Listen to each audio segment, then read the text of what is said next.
انہوں نے مزید بتایا کہ اگر کشمیر اور گلگت بلتستان سے پولیس فورس کی خدمات دی جائیں تو پھر بھی اس کمی کو پورا نہیں کیا جا سکتا. اس کمی کو پورا کرنے کے لیے پاک فوج فرنٹیئر کور کی مدد درکار ہوگی. مزید انہوں نے بتایا کہ سال 2022 میں پولیس پر 494 حملے ہوئے جبکہ سال 2023 میں اب تک 46 حملے ہو چکے ہیں. اس طرح 2022 میں پولیس کے 119 جوان شہید ہوئے جبکہ 2023 میں اب تک 93 جوان شہید ہو چکے ہیں. انہوں نے یہ بھی بریف کیا کہ انتخابات کے دوران دہشت گردی کی کارروائی کے امکان کو رد نہیں کیا جا سکتا. یہ امپورٹنٹ لائن ہے. اور یہ نہیں کہا جا سکتا کہ آئندہ انتخابات مکمل طور پر پرامن ہوں گے. تو یہ تو کبھی بھی نہیں کہا پاکستان میں کہا جا سکتا کہ پرامن ہوں گے, کبھی بھی نہیں کہا جا سکتا. تو اس کا مطلب کیا الیکشن نہ ہو؟ اور دہشت گردی کے امکانات کو تو کبھی بھی رد نہیں کیا جا سکتا. تو اس کا کیا مطلب ہے کہ الیکشن نہ ہو؟ مطلب عجیب سی بات ہے. پھر کہا کہ اس موقع پر چیف الیکشن کمشنر نے چیف سیکرٹری اور آئی جی کو بتایا کہ الیکشن کمیشن پاک آرمی ایف سی کی تعیناتی کے لیے وزارت داخلہ اور وزارت دفاع سے رابطے میں ہے تاکہ پرامن انتخابات کا انعقاد ممکن بنایا جائے.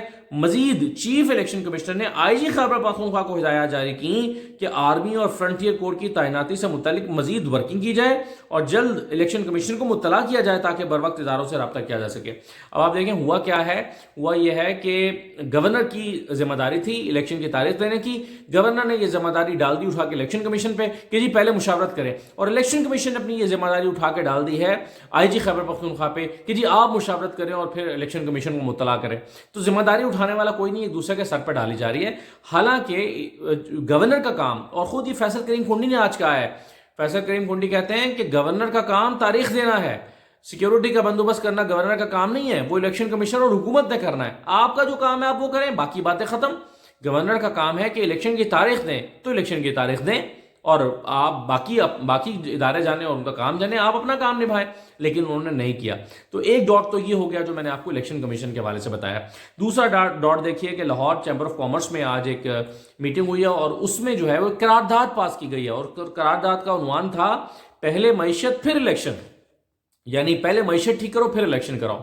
اب پاکستان کی معیشت تو کب بحران میں نہیں رہی. اس کا کیا مطلب ہے کہ الیکشن نہ کرایا جائے, اور پھر پاکستان میں اگر یہ جو آئین بنایا گیا ہے اس آئین میں یا تو پھر لکھ دیا جاتا نا کہ 90 دن کے اندر اندر الیکشن اس صورت میں ہوں گے جب پاکستان کی اکانومی سپورٹ کر رہی ہو, اور اگر اکانومی کمزور ہوگی تو الیکشن نہیں ہوں گے. تو یہ عجیب طرح کی منطق جو ہے وہ چیمبر آف کامرس کی طرف سے بھی آئی ہے, اور نعرہ لگایا گیا کہ پہلے معیشت پھر الیکشن. یہ نعرہ جو ہے یہ پاکستان میں نیا نہیں ہے. میں سوچ رہا تھا میں نے یہ جملہ کہاں سنا, تو پھر مجھے یاد آ گیا کہ 2013 میں اسی طرح کا ایک نعرہ لگا تھا, اور وہ نعرہ تھا کہ پہلے ریاست پھر سیاست, پہلے ریاست بچاؤ پھر سیاست کرو. اور اس کے لیے 2013 میں ایک آپ کو یاد ہے کہ لانگ مارچ ہوا تھا. پیپلز پارٹی کی حکومت تھی, الیکشن سے 2-4 مہینے پہلے کی بات ہے. جنوری میں طاہر القادری صاحب جو ہیں وہ ایک لانگ مارچ لے کر بڑے جو ہے وہ تم تراق کے ساتھ اور بڑے شبشبا کے ساتھ وہ آ کر شاہراہ دستور پر بیٹھ گئے تھے. میں اس پورے لانگ مارچ کا چشمدید گواہ ہوں. لاہور سے شروع ہونے سے لے کر پورے جی ٹی روڈ پہ میں نے اس کے ساتھ ٹریول کیا تھا, اور پھر 7 دن میں اسلام آباد میں اس دھرنے میں رات دن موجود رہا تھا. میری ڈیوٹی تھی ایکسپریس نیوز میں ہوا کرتا تھا.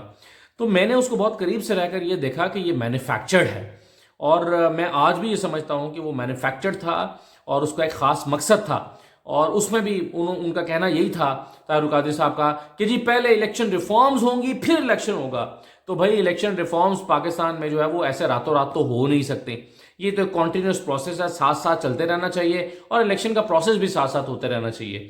تو اسی طرح کا نعرہ جو ہے یعنی پھر لگایا گیا, اور وہ ہے پہلے معیشت پھر الیکشن. یہ دوسرا ڈاٹ ہو گیا.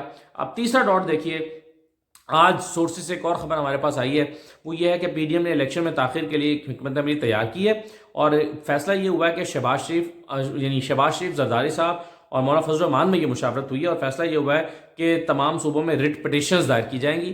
پہلے سندھ میں ہوگی اور پھر بلوچستان میں ہوگی, اور اس رٹ پٹیشن میں یہ درخواست کی جائے گی عدالت سے کہ جی نئی مردم شماری ہونے جا رہی ہے, نئی مردم شماری ہو, اس کے مطابق نئی حلقہ بندیاں ہوں, اور اس کے بعد الیکشن ہونے چاہیے. تو الیکشن میں تاخیر کے لیے باقاعدہ عدالتوں میں درخواستیں ڈالی جائیں. یہ فیصلہ جو ہے وہ ایک میٹنگ میں کیا گیا ہے. آصف زرداری, مولانا فضل الرحمان اور جو ہے وہ شہباز شریف صاحب, ان کے درمیان یہ مشاورت ہوئی ہے, اور اس مشاورت میں یہ فیصلہ ہوا ہے. تو آپ ان تینوں ڈاٹس کو کنیکٹ کر کے دیکھیں تو آپ کو اندازہ ہوگا کہ بنیادی طور پر الیکشنز کو التوا میں ڈالنے کی غرض سے جو ہے وہ یہ ساری چیزیں ایک مینوفیکچر کی جا رہی ہیں, فیکٹری میں تیار کی جا رہی ہیں تاکہ الیکشن نہ ہو پاکستان میں.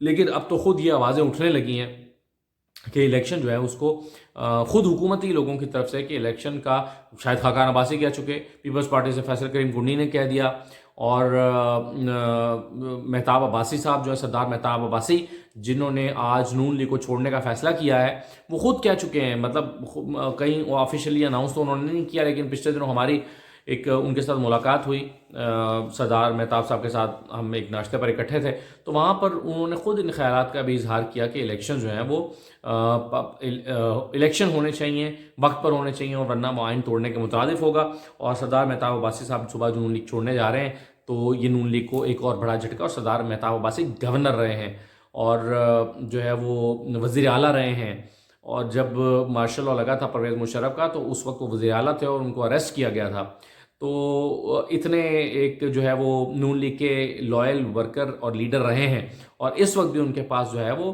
پارٹی کا سب سے اہم عہدہ صوبے میں موجود تھا، اور وہ نون لیگ کو چھوڑنے جا رہے ہیں۔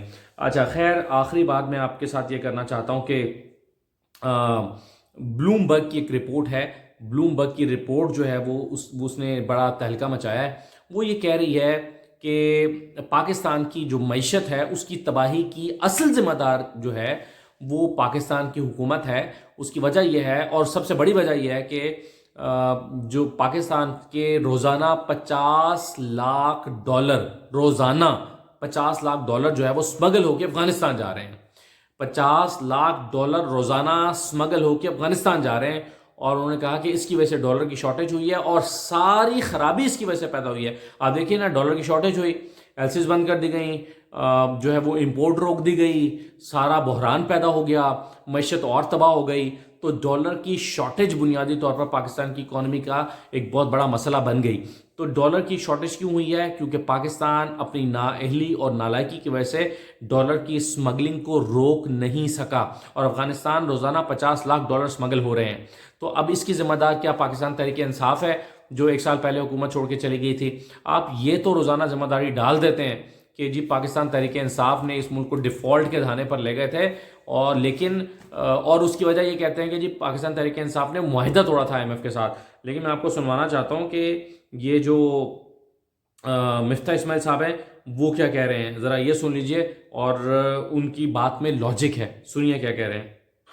پھر جب ڈار صاحب آئے اور انہوں نے پھر وہی حرکت کی جو کہ شوکت ترین صاحب نے کی تھی، ایگریمنٹ توڑ کے IMF سے، حفیظ شیخ کا کیا ہوا پچھلے سال کے اندر، اور پھر خود کا کیا ہوا، پھر جب نومبر میں جو ایگریمنٹ کیا پھر انہوں نے فروری میں توڑا، تو وہی حرکت جب ہم نے تیسری مرتبہ کری تو پھر ہم واپس ایک ڈیفالٹ کی طرف چلے گئے۔